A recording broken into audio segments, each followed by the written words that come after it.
Irmãos, nós estamos próximos de concluir as mensagens do Evangelho de Marcos e coube a mim o capítulo 15. Então, o capítulo 15 será dividido em 3 partes. A primeira hoje, que vai tratar sobre o maior crime da história. A segunda, logo mais à noite, a partir do versículo 21, que nós vamos tratar a respeito da maior crueldade, o castigo mais cruel da história. E no domingo que vem, pela manhã, a última parte do capítulo 15, que nós vamos tratar a respeito das horas mais sombrias da história. Então, que a tua atenção se volte para o capítulo 15, dos versos 1 a 20, nesse momento em que o tema é o maior crime da história. Vamos então acompanhar a leitura dos primeiros 20 versos do capítulo 15 do Evangelho de Marcos. Diz assim: Logo pela manhã entraram em conselho os principais sacerdotes com os anciãos e os escribas e todo o sinédrio, e amarrando a Jesus, levaram-no e o entregaram a Pilatos. Pilatos o interrogou: És tu o rei dos judeus? Respondeu Jesus: Tu o dizes. Então os principais sacerdotes o acusaram de muitas coisas. Tornou Pilatos a interrogá-lo: Nada respondes? Vê quantas acusações te fazem. Jesus, porém, não respondeu palavra, a ponto de Pilatos muito se admirar. Ora, por ocasião da festa, era costume soltar ao povo um dos presos, qualquer que eles pedissem. Havia um chamado Barrabás, preso com amotinadores, os quais em um tumulto haviam cometido homicídio. Vindo a multidão, começou a pedir que lhes fizesse como de costume. E Pilatos lhes respondeu, dizendo: Quereis que eu vos solte o rei dos judeus? Pois ele bem percebia que por inveja os principais sacerdotes lhe o haviam entregado. Mas estes incitaram a multidão no sentido de que lhe soltasse de preferência Barrabás.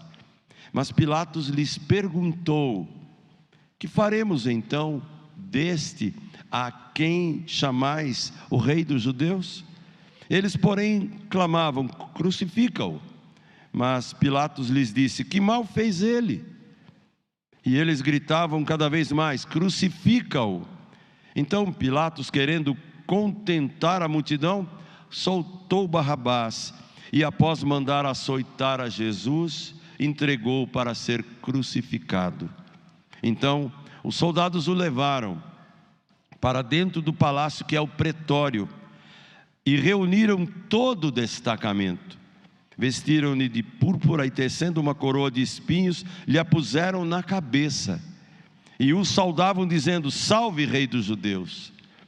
Davam-lhe na cabeça com um caniço, cuspiam nele, pondo-se de joelhos, o adoravam. Depois de o terem escarnecido, despiram-lhe a púrpura e o vestiram com as suas próprias vestes. Então conduziram Jesus para fora, com o fim de o crucificarem. Vamos orar? Senhor, somos tão indignos, e uma passagem como essa nos esmaga qualquer soberba, pretensão, qualquer sensação de que já te servimos muito bem até aqui. Perdoa-nos, ó Deus, porque por mais que ofereçamos qualquer coisa, o Senhor é merecedor de muito mais, porque o Senhor se ofereceu por inteiro, de uma forma que não podemos explicar, nem por nossa teologia, nem por nossa pregação, nem por nossa filosofia. é muita coisa para a nossa cabeça limitada. Por isso, Pai, nesse texto onde há um crime, o maior e mais terrível crime da história, ajuda-nos a entendermos os Teus propósitos, em nome de Jesus. Amém. Há uma melodia que nós cantamos na igreja, cantamos já várias vezes nessa época, o hino 108, eu vou ler um trecho aqui. O hino 108, na sua segunda estrofe, ele tem uma expressão belíssima, irmãos, que nem sempre a gente para enquanto canta. A segunda estrofe do hino 108 diz assim, sobre Jesus e a face de Jesus, o olhar de Jesus, na hora da cruz, no momento mais atroz: quão humilhada pende a face do Senhor. Já não vive, não resplende, já não tem luz, nem cor. Ó crime inominável, fazer anuviar o brilho inigualável de um tão piedoso olhar. Eu tenho muita certeza de que às vezes a gente canta crime inominável, que tenta anuviar. Sabe o que é anuviar? Acho que quem estudou língua portuguesa, quem é afeito a dicionários, Aurélio, sei lá o que, sabe o que é anuviar. Sabe quando você está muito contente, sorridente, cheio de alegrias, de bênçãos, e chega aquela pessoa e joga um balde de água fria e coloca uma conjunção adversativa, um mas. Aquela pessoa que chega e você não fica contente com ela, porque ela está querendo encobrir o brilho da tua alegria, e às vezes você deixa. Deus te abençoa com uma vida abundante, com uma alegria, com uma gratidão, e um simples comentário bota uma nuvem espessa que impede tua luz de brilhar. Mas puxa vida, você já parou para pensar que naquela cruz, por minha causa e por sua causa, aquele olhar maravilhoso, você já cantou isso na igreja? Seu maravilhoso olhar. A face de Jesus perdeu o rubor, perdeu a luz, perdeu o brilho. Toda aquela judiação e zombaria foi como uma nuvem negra, espessa, que queria encobrir aquele olhar maravilhoso, aquele rosto singelo e santo. Isso é um crime. Imagina fazer isso com uma criança. Imagina um agressor de criança. Imagina um pedófilo. Não tem negociação com gente assim. É crime. Mas fazer isso com Jesus é um crime sem nome. E é por isso que eu quero dar a esse texto esse tema: o maior crime da história. Normalmente crime é fruto de um juízo adequado, de uma investigação adequada, de um tribunal isento, de alguém em que atenuantes e agravantes foram colocados e pesados, para que um juiz igualmente atento, sábio e isento pudesse bater o martelo e dizer: o crime é tal, inafiançável, cumpra-se a pena. Mas Jesus não teve nenhuma dessas oportunidades. É por isso que eu chamo esses 20 versos de o maior crime da história. Imagina 70 homens, em algumas literaturas 72, que formavam o Sinédrio. O Sinédrio tinha 3 tipos de pessoas: sumos sacerdotes, anciãos e escribas. Os sumos sacerdotes eram pessoas que tinham como ocupação a chefia, o comando. tanto o comando do templo, no que diz respeito aos capitães, aos soldados, à segurança, quanto no comando das riquezas. Era muita riqueza, era muito dinheiro. Então, os sumos sacerdotes não tinham mais a mesma preocupação dos levitas antigos. O campo religioso, a ligação, a mediação com Deus, através de sacrifícios para perdoar o povo. Eles se preocupavam com eles, dominavam com mãos despóticas. Esses eram os sumos sacerdotes, vindos dos saduceus. O segundo grupo eram os anciãos. Vamos dizer que eles representavam a aristocracia sacerdotal. E nesse grupo aqui a gente tem José de Arimateia, que era realmente um ancião rico, poderoso, e que foi sensibilizado. Me permita uma conversa que eu ouvi de um amigo. Eu sei que ele não quis desrespeitar, e nem eu quero fazer isso agora, mas uma suposta conversa entre a mulher de José de Arimateia e ele, porque o túmulo era novo, ninguém tinha usado, e ninguém usava túmulo caríssimo, encravado, incrustado na pedra.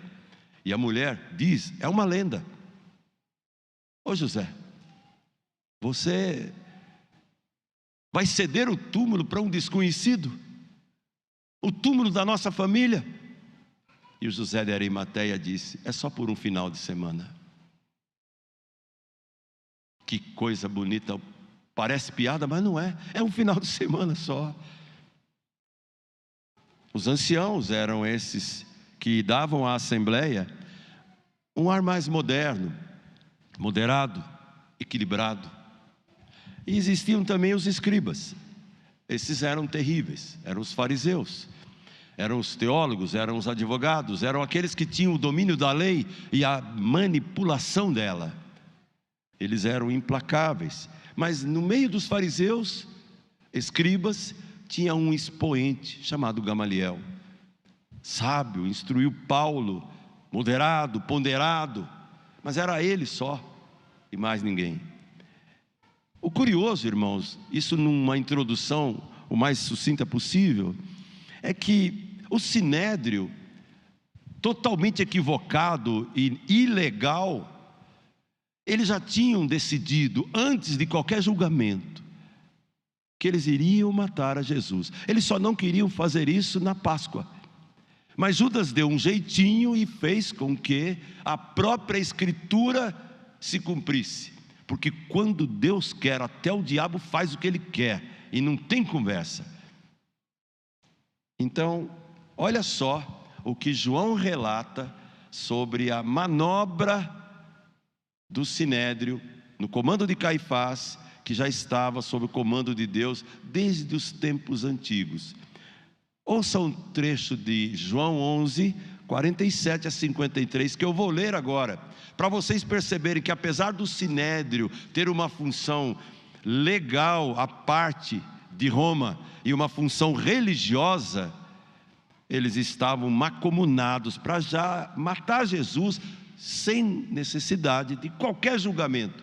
E o Evangelho de João, capítulo de número 11, do 47 ao 53, relata assim: então, os principais sacerdotes e fariseus se reuniram e juntaram os líderes do povo e perguntaram: nós vamos fazer o quê? Sem dúvida, esse homem realiza muitos sinais. Se permitirmos que continue assim, logo todos crerão nele. Então o exército romano virá e vai destruir o nosso templo e a nossa nação. Caifás, o sumo sacerdote naquele ano, disse: vocês não sabem o que estão dizendo. Não percebem que é melhor para vocês que um morra pelo povo, em vez de a nação inteira? Não disse isso por si mesmo. Que coisa linda isso. Não foi Caifás quem falou isso por bondade e consideração com Jesus. Verso 51, ele não disse por si mesmo, mas sendo sumo sacerdote naquele ano, profetizou que Jesus morreria pela nação inteira. E não apenas por aquela nação, mas para reunir num corpo todos os filhos de Deus, espalhados ao redor do mundo. Daquele dia em diante, começaram a tramar a morte de Jesus. Eu li um livro precioso. Se você nunca leu, dá um presente para você mesmo. A Cruz de Cristo, de John Stott. Olha o que ele diz num trecho do livro. Ele diz assim: Jesus passou por 2 julgamentos, um eclesiástico, outro civil. O primeiro, o eclesiástico, aconteceu nas mãos dos judeus. O segundo, o civil, aconteceu no comando dos romanos. No tribunal judaico, a acusação era teológica contra Jesus, blasfêmia. No tribunal romano, a acusação era política, sedição. Ou seja, ele se autodenomina rei dos judeus. Irmãos, eu creio que nós precisamos entender que quando Cristo vai para a cruz, embora o crime sem nome, tramado por um tribunal que não merecia o privilégio nem sequer de olhar Jesus, o crime que está ali, ele foi permitido por Deus. E Jesus Cristo não vai para a cruz por uma questão acidental. Em primeiro lugar, quando ele vai para lá, isso já estava decidido, antes da eternidade. Apocalipse diz que o Cordeiro foi morto antes da fundação do mundo. É crime, o que está escrito é crime. Mas antes de ser crime manipulado por homens, como se Jesus fosse o indefeso, conduzido, tudo que ele fez ali, já era decisão eterna. A segunda verdade, ele não foi carregado, coagido, empurrado. Ele foi voluntariamente. Porque quando o prenderam, ele alegou: eu nunca falei nada escondido. Eu nunca preguei contra César. Eu nunca falei nada de maneira obtusa, particular. Foi tudo publicado. E a última verdade que eu vejo é que foi um sacrifício vicário, substitutivo, sem o qual a gente não teria salvação. Mesmo assim, foi crime. E eu quero que você pense em alguma coisa que você talvez alegue que alguém cometeu contra você. Tente no final da meditação comparar qualquer crime que você acha que alguém cometeu contra você e você se sente injustiçado. Se coloque no lugar de Cristo, nesse momento em que ele é preso quase próximo da meia-noite da quinta, depois de horas de oração solitária no Getsemane, depois de ser abraçado e beijado por um suposto amigo, depois de ficar 6 horas, até às 6 da manhã da sexta-feira, sofrendo as piores atrocidades possíveis, e depois de ser levado a um tribunal de homens, e de Pilatos para Herodes, e de Herodes para o povo todo, e de repente a gente percebe o crime se estabelecendo 6 horas depois, coisa que nenhuma lei judaica permitia. Tudo que a gente pode falar é que foi crime, um crime sem nome. E eu vejo algumas lições importantes que podem trazer paz ao nosso coração, quando por alguma razão, justa ou não, a gente reclamar do direito que a gente tem, daquilo que nos negaram, daquilo que nos tiraram, daquilo que nos roubaram, para que a gente entregue todo o poder e todo o comando e toda a justiça e toda a recompensa nas mãos do único que sabe o que é certo e que fará sua vontade plenamente, independente do tempo que demore. Quando a gente lê o Evangelho, a gente esbarra em textos complicados, e um deles, lá em Lucas 18, diz assim: será que Deus fará justiça aos seus amados que a Ele clamam, embora pareça demorado em atendê-los? Pense um pouco, você quer que alguém faça justiça. E aqui Lucas diz: será que o próprio Deus fará justiça a quem vive orando e ainda a solução não veio? 5 anos, 10 anos, e você luta e luta e luta, e a justiça não vem, o teu direito não é defendido. E a Bíblia fala: Ele fará justiça aos seus amados, aos seus escolhidos. Mas quando Ele vier, será que Ele vai achar alguém ainda com fé nessa terra? Jesus passou e foi alvo do maior crime da história. Em primeiro lugar, um crime movido por conchavos. Verso 1 do texto lido. O maior crime da história, em primeiro lugar, foi movido por conchavos. Verso 1: logo pela manhã entraram em conselho os principais sacerdotes, com anciãos, escribas e o sinédrio, e amarrando a Jesus, levaram-no e o entregaram a Pilatos. Um conchavo já estava armado, mas o que me chama a atenção aqui é lamentável que eles amarraram a Jesus e o levaram a Pilatos, como se ele fosse um bandido, um criminoso qualquer, enquanto Barrabás vai receber um tratamento de alguém livre e um total criminoso. Jesus, um santo pleno, um bondoso Deus entre os piores pecadores, dos quais Paulo diz: eu sou o principal. E aqui eu vejo o maior crime sendo cometido na história, movido por conchavos. Deus está acima dos conchavos humanos, como Ele estava acima de Caifás, como Ele estava acima do sinédrio, dos escribas, dos fariseus e de todos aqueles que achavam: vamos calar o líder e o movimento vai morrer.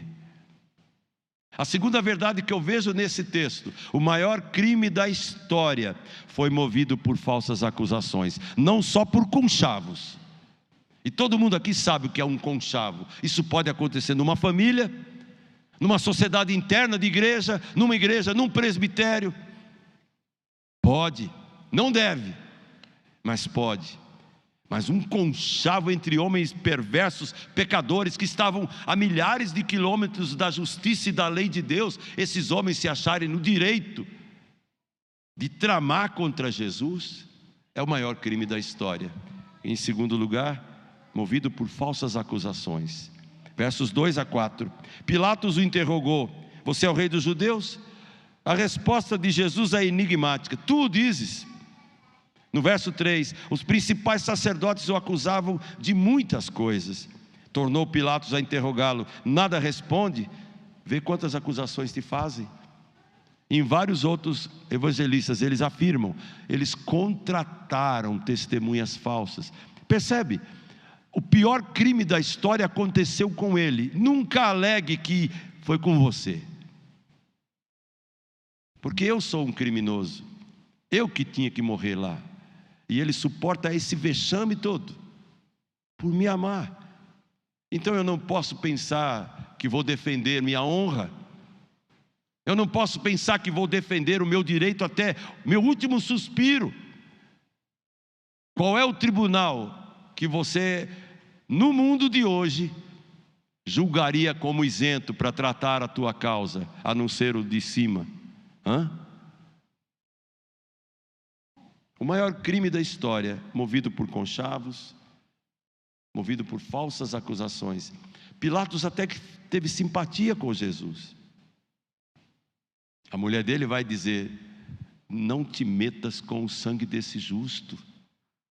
A história conta que ele ficou biruta depois, nunca mais teve paz no coração, foi destituído, substituído, perdeu o domínio, perdeu o controle, porque se meteu com o sangue de um justo. Maior crime da história, em terceiro lugar, movido por invejas e tramas. Do verso 5 ao 10, mas principalmente o 10 diz: ele, Pilatos, bem percebia que por inveja os principais sacerdotes lhe haviam entregado. O maior crime da história foi movido por inveja e tramas. Irmãos e irmãs, Vamos pensar um pouquinho, quantas vezes alguém fez isso com um conhecido nosso? Um erro médico talvez, um erro jurídico talvez, um colega que fez uma acusação na sala de aula e você não tinha culpa de nada e foi pego ali. Não sei, eu não sei. O que vem na tua cabeça agora que você chamaria de trama, de inveja, de injustiça, mas está na gênese humana. A ira, a inveja, a trama, a vingança, o puxar tapetes.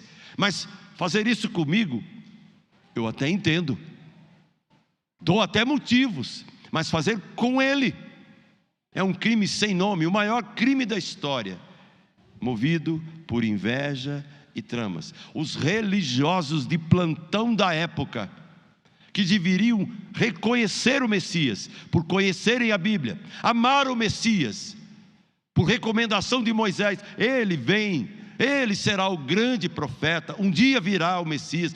Isso foi falado por Isaías em tantos capítulos, estudado em todas as sinagogas. Quem sabe Caifás tirou a maior nota, a melhor nota de um estudioso do tema. E ele identifica? Não. Ele reconhece? Não. Ele trama? Sim. Ele tem inveja? Sim. O maior crime da história, em quarto lugar, foi movido por incitações e manobras. Vejam, conchavos, falsas acusações, invejas e tramas, incitações e manobras. Quem é totalmente livre disso? Não tem ninguém, não tem. Olha o verso 11 e 12, incitações e manobras. Mas estes incitaram a multidão no sentido de que lhe soltasse de preferência Barrabás. Mas Pilatos lhes perguntou: que farei então deste, a quem chamais o rei dos judeus? Irmãos, uma incitação e uma manobra levou Jesus à cruz, porque Deus assim o permitiu. Imagina entre eu e você, uma incitação, uma manobra, não precisa muito esforço para prejudicar e lesar a nossa vida, não precisa. A nossa única segurança 100% garantida é a providência maravilhosa que há nas mãos do Senhor. Tudo mais é falho. Sua cerca elétrica é falha, sua câmera escondida para detectar invasores é falha. Hoje às 7h15 eu estava lendo, estudando, e de repente eu ouvi uma barulheira na rua, muito grande.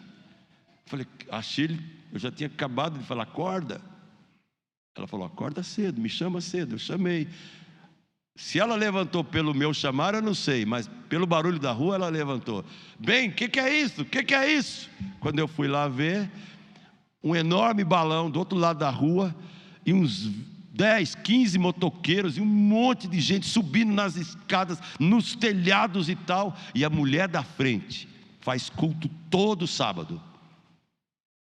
E subiram na casa dela, muita gente. Eu vou chamar a polícia, eu vou chamar a polícia. Aí ela solta uma voz parecida com Pedro, uma palavrão, né? E aí um cara lá da rua, vai orar, irmã. Vai orar, irmã. Ou seja, vai resolver o seu problema de injustiça, vai chamar a polícia, vai falar com Deus. Está vendo?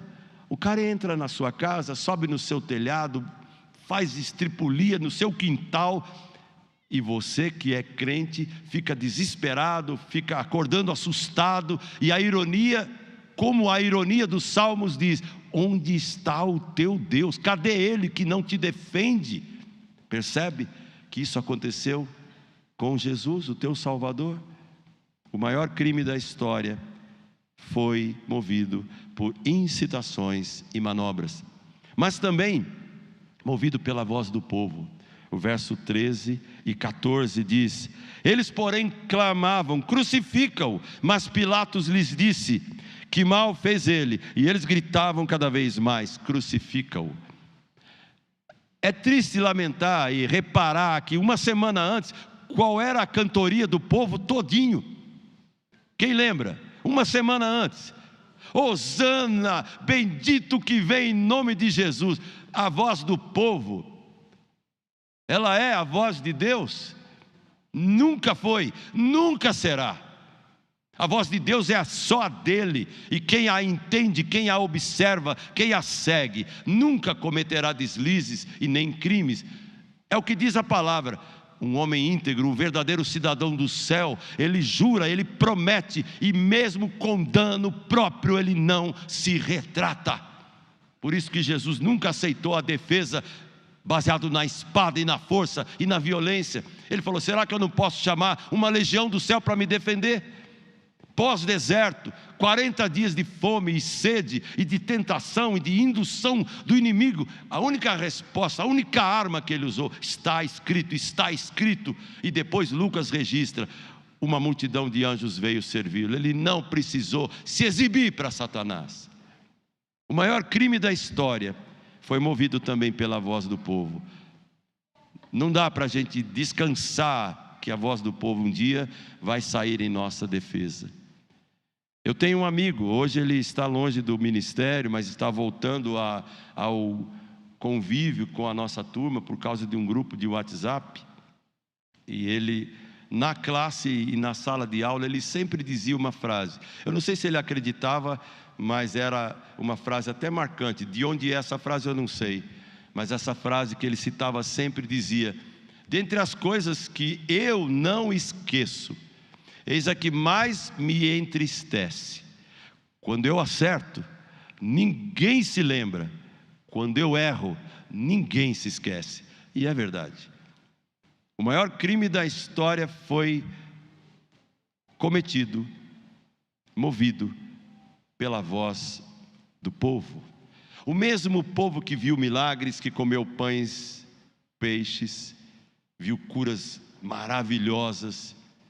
O mesmo povo abençoado, agora grita numa única voz: crucifica-o. Duas últimas ideias. O maior crime da história foi movido por conveniência. Verso 15. Então Pilatos, querendo contentar a multidão, soltou-lhes Barrabás. E após mandar açoitar a Jesus, entregou-o para ser crucificado. Olha aqui a conveniência. Essa é uma conveniência que se repete em todos os tribunais. Não se iluda.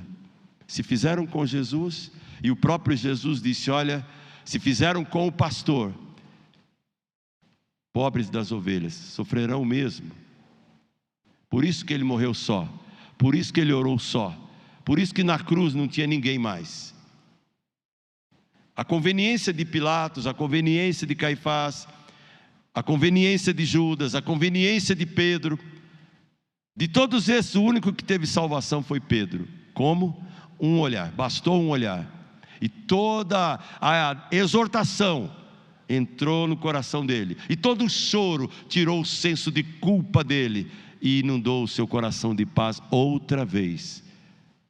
O maior crime da história foi movido por conveniência política e religiosa.